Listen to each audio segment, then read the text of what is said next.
L'arcivescovo di Agrigento, Monsignor Alessandro Damiano, ha scritto una lettera ai neoeletti sindaci delle cittadine di Alessandria della Rocca, Caltabellotta, Campobello di Licata, Naro, Racalmuto e Santa Elisabetta.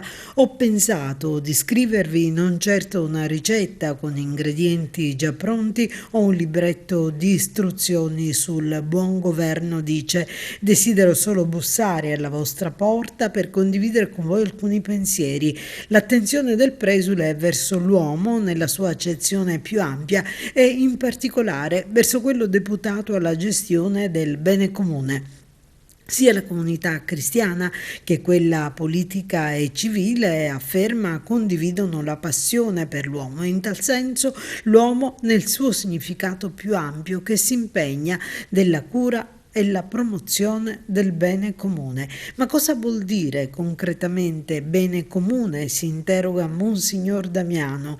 Ci offre una risposta, dice il Magistero della Chiesa, l'insieme di quelle condizioni della vita sociale che permettono ai gruppi come ai singoli membri di raggiungere la propria perfezione più pienamente. Curare un ambiente bello e buono, ossigenato di rispetto e cura per ogni creatura, afferma, è bene comune, è un'ecologia integrale, umana e umanizzante. Solo anteponendo il bene comune, sottolinea, al tornaconto personale o di una parte, possiamo davvero concretamente e laboriosamente costruire giorno dopo giorno la città degli uomini affinché sia una città sempre più amabile e abitabile, umana e umanizzante.